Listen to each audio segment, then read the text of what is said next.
I would like to tell you as well how it was with international press at the time. It just happened that Sarajevo became a place where almost like a meeting point for the best world journalists. I will mention only some of the names you would probably recognize because most of them are still in journalism, people who were covering war in Bosnia.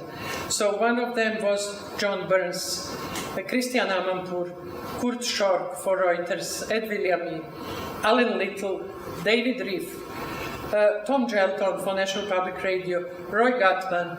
So this is just a small, the list is much longer.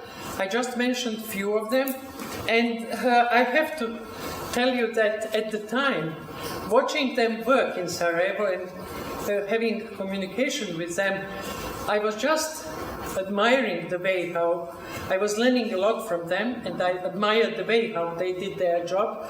And I was just thinking, well, these are Western standards. And I thought that the way how we were doing things back home was a kind of inferior to how these journalists were working.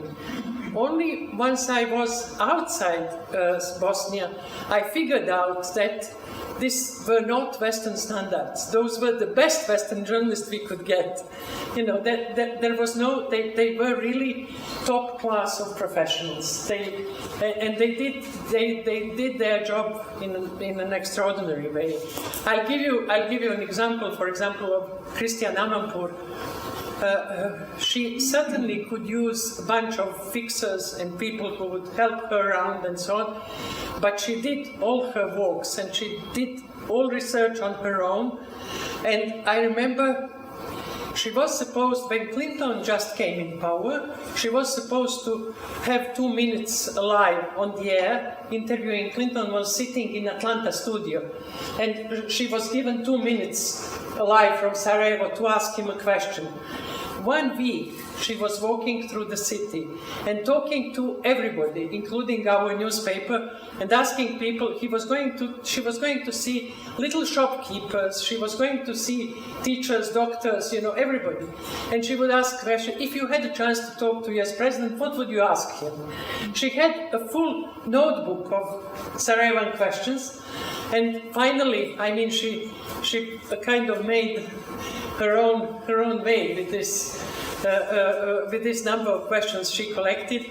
And I remember watching this on TV, and there was a huge monitor with big Christian Amanpour in the monitor, screaming at little Clinton sitting down, you know, like, and she was just asking him, why don't you do something, you know, about this, you know? How could you let these people live in this condition, you know? And she, after that, she even thought that she may be fired.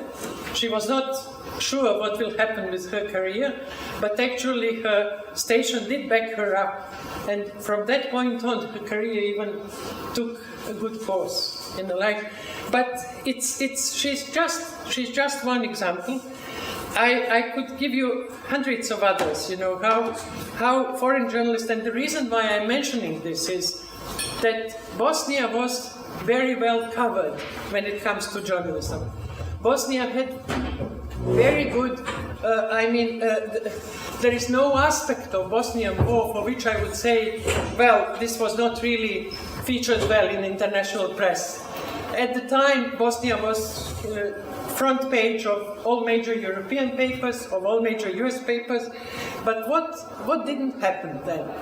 Usually, in a normal course of events, in any democracy, when media are bringing such a tragedy every day, and when they bring it to people's homes, then public opinion is formed over that event, and then that public opinion creates pressure on politicians, and then politicians do something about it. In case of Bosnia, for 3.5 years, journalists were doing their best and like really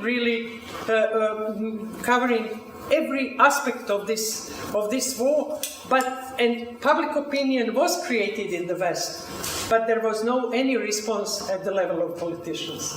There was no any kind of any serious and any substantial action. So that was a kind of signal that something is wrong with this democratic with the way in which democratic society functioned, because this public pressure didn't provoke anything within political elites.